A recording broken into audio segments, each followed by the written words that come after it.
Obsessing over which stage of awakening you're in paralyzes your awakening process. Oh. If you fixate on trying to figure out what stage you're in and what it's supposed to be like based on what someone else tells you, no matter how wise you think they are, you're just letting yourself get trapped in a mental experience, a torturous journey of what some other person's idea or illusion of awakening is. And if you get caught in the mind, then you'll never actually get to spiritual awakening.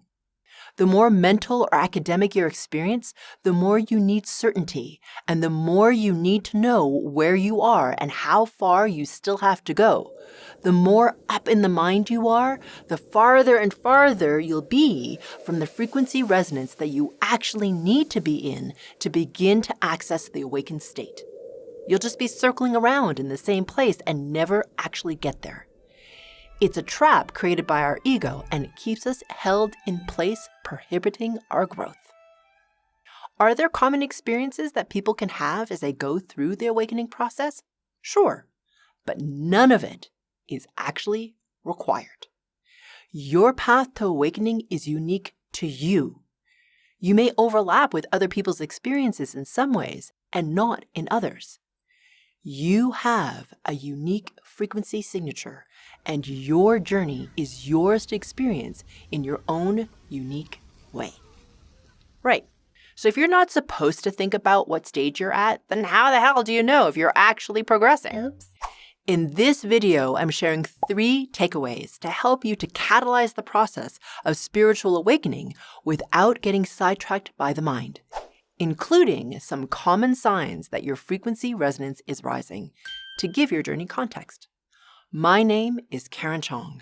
I catalyze your shift from the ordinary to the exhilaration of the quantum by giving you the tools to change your frequency resonance so that the life you live matches the life you dream of.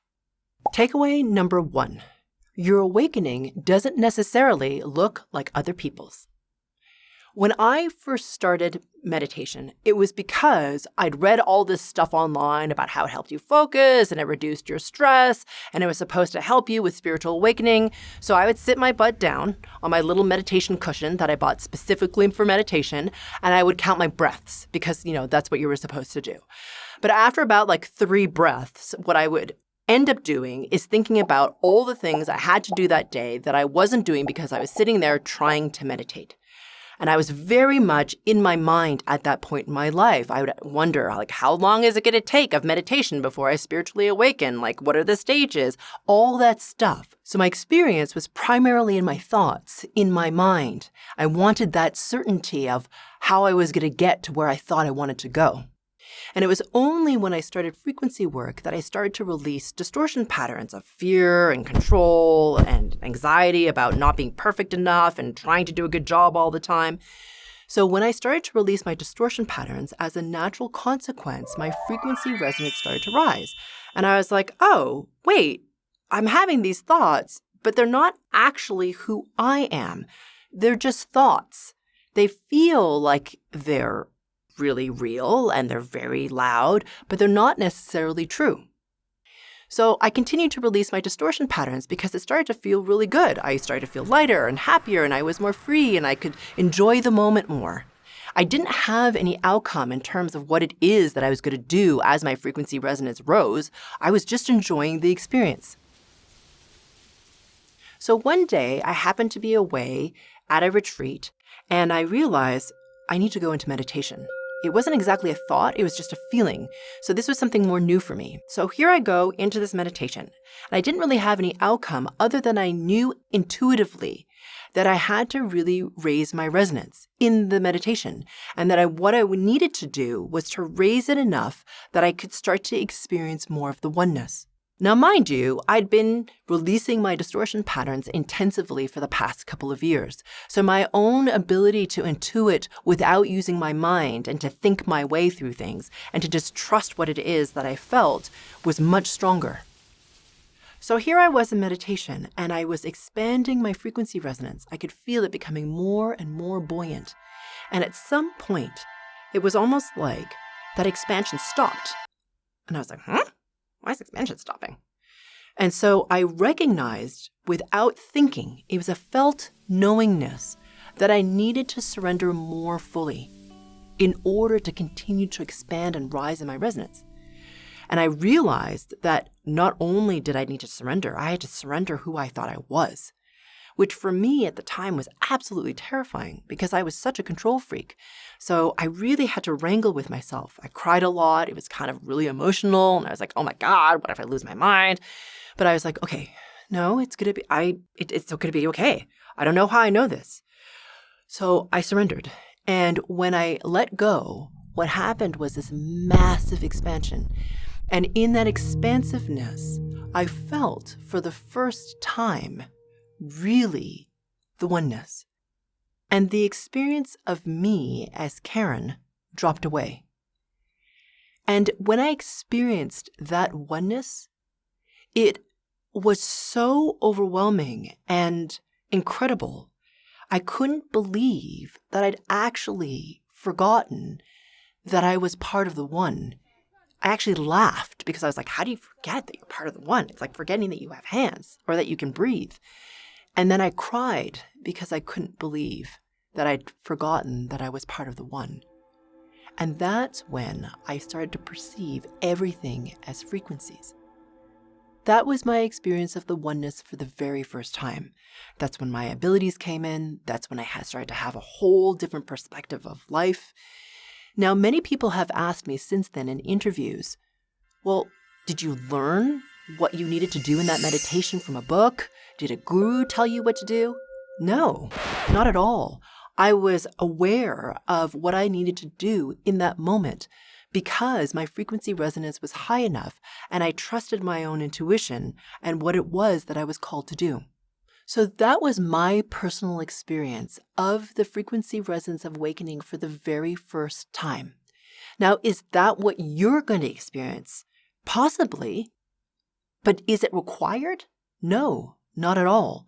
Because as we all rise in our frequency resonance, and as you approach that frequency resonance of awakening, which is infinite, it's just the beginning of it, then your expression of that, your experience of that is unique to you. So what is spiritual awakening? I mean, there's been a lot written about it. There's been a lot said about it on social media, and there's a lot projected onto it. But what really is spiritual awakening? Spiritual awakening, to me, has to do with frequency resonance.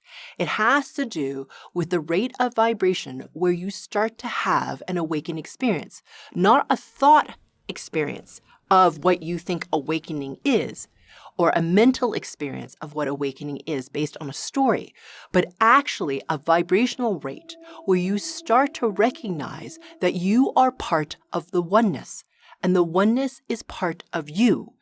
And that, yes, you're having a human experience, but there's part of you, an aspect of you that I call the big S self, or you as infinite indestructible consciousness that is the anchor point from which you experience life. Now, the thing about the frequency resonance of awakening is that it's the beginning point because the awakening process is infinite. A lot of people think that you have spiritual awakening and all of a sudden you're in like bliss and rainbows and unicorns and everything is wonderful 100% of the time. But that's not what awakening is.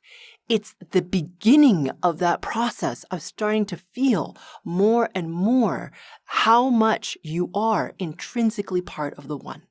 And yes, you have thoughts, and yes, you have emotions, but they're not what defines you. What defines you is your awareness of your connection to pure source. Now, here's a slippery little thing that can happen when you're in a mental understanding of what it is to be spiritually awakened and when you really, really want to experience it.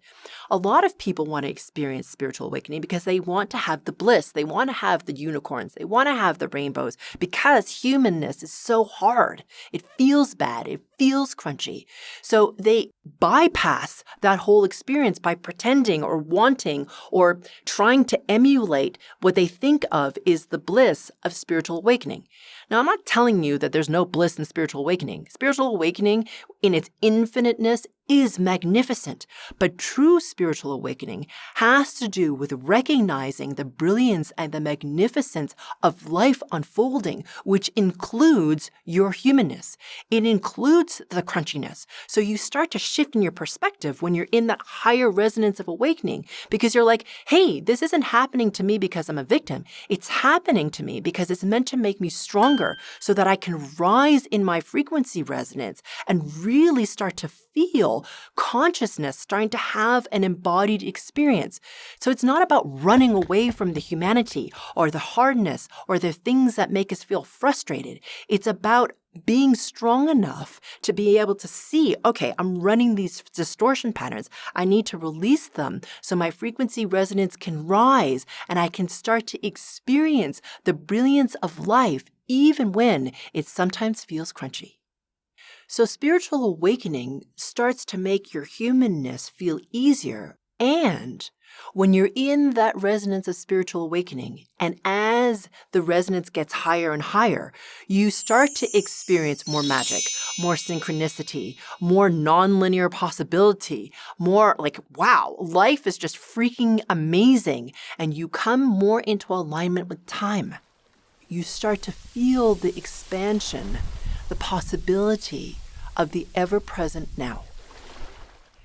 Takeaway number 2, let the mind go. I have a client who came to me because she had so much obsessive thought. She just couldn't make her mind stop, and she found frequency work because she was tired of needing so much certainty in her life. This is the type of person who would always read the end of the book first. She would never watch a movie without reading a plot synopsis. So she recognized, like, oh my God, this is getting crazy. I'm starting to get really obsessive in my thoughts, and I need to make it stop. Now, she also had a really strong need for certainty because she had so much fear of the unknown. So she was always planning everything to the nth degree, and she felt so constricted and so imprisoned by the need to know everything to the nth detail. So when we started to work together to release her distortion patterns, we released things like the fear of the unknown, the self-doubt in being able to transcend if something unknown happened, the need to get everything right, because if not, then she would look like an idiot or that she was failing. And as she released her distortion patterns, she started to feel happier. And she's like, okay, I'm starting to have more freedom to maybe do something unplanned. And she's like, whoa, this is a big change. And not only is she starting to feel happier and more at ease, she's starting to feel clearer and lighter. And as she continues to release more of her distortion patterns, her frequency resonance rises even more. And all of a sudden, she starts to notice more synchronicity, more magic comes into her life in the sense of things that she didn't plan coming in unexpected ways in terms of collaboration and opportunities. She receives an unexpected inheritance, which allows her to stop work. So all of a sudden, her life is starting to become much more free, much more open feeling to her. And this woman who started off being so obsessed with all of these thoughts recognizes that, wait a minute, I don't have to be mired in my thoughts. I have space from them. And the more space she gains from them, the more freedom she experiences, the more she can surrender into the flow of life, and the more fun life becomes. Now, before she started work with me, she was really obsessed about how far along she was in her spiritual journey, what it was that she needed to do to get there, how does she make all these thoughts stop. But the funny thing is, as she released her distortion patterns and as her frequency resonance rose, she moved away from that and now is in this place where she's spontaneously moving to Italy.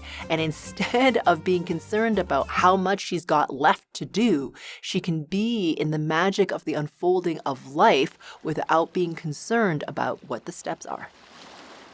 So if spiritual awakening doesn't happen through the mind or from the mind, where does it come from? Spiritual awakening is a frequency resonance. It has to do with how fast you're vibrating. So in order to access that resonance where awakening starts to happen, you have to release what I call your distortion patterns. Now, distortion patterns are these unconscious blocks, these programmings that happen at a level that I call the frequency level that keep your resonance down. So only by releasing your distortion patterns can your frequency resonance start to rise so that you can get to that level of resonance where awakening actually happens. The mind can be really loud. You can have all kinds of thoughts, and they can really take over your entire focus. You can even trick yourself into believing that you're spiritually awake or that someone else is spiritually awake if you're just using your mind to assess. To rise in your frequency resonance, it's helpful to have distance from your thoughts. If you'd like to turn down the volume of the mind chatter and start to rise in your frequency resonance, then click on the link in the description below for your free Quiet Your Mind group frequency calibration. Takeaway number 3, signs that your frequency resonance is rising. Now, at the beginning, I told you not to fixate on the stages, but there are some common experiences of frequency resonance rising that I'm going to share so that your mind's able to relax enough for the awakening experience to happen. Please don't let yourself get attached to this list. It's not required that you have all or even any of these experiences, but the things on this list are things that many people experience. It's kind of like working out for the first time. When you start, everyone has sore muscles. They're not necessarily the same muscles that are sore as everyone else, but the common experience is of muscle soreness. So with that in mind, that's why I'm sharing this generalized list. At the beginning of your awakening process, you're just in the pain of your distortions. You believe you have very limited options, that you have to use force of will and to work really hard to try to get to where you need to go. You feel like you're a victim to life and more subject to the worry and stress and fear that the greater collective feels. But as you release your distortion patterns and as your frequency resonance rises, you start to have more distance from your thoughts and emotions, meaning you recognize that you're having thoughts and emotions, and they're just that. They may seem real because they're so loud and persistent, but they're not necessarily true. They're simply experiences that you're having based on inherited or learned distortion patterns. As you continue to rise in your frequency resonance, your perspective shifts and opens up. You're not as triggered. You may not agree with other people's opinions, but they don't shake you up or push you out of your center. You recognize that they're not your opinions, emotions, or experiences, which allows you to be present with people with no desire for any outcome. You can just be neutral and present with what they're experiencing because you accept that it's their experience. You start to feel lighter and clearer. Synchronicities not only happen more, but you notice them more. You're more and more aware of your distortion patterns, so you become better at clearing them. When you rise even more in frequency resonance, you start to feel more whole and complete. Your yearning and your desire for things changes.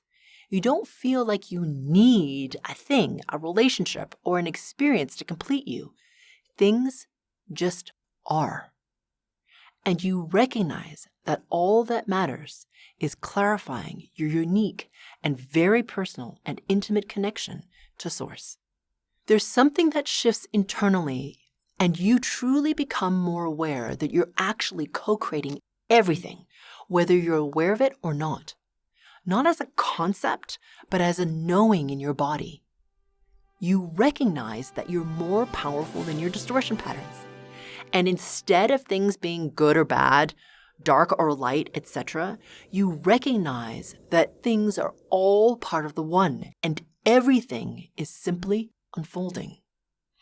There's this appreciation for and delight for the body, this lifetime, the humanness that you get to experience. Manifestation gets really fast.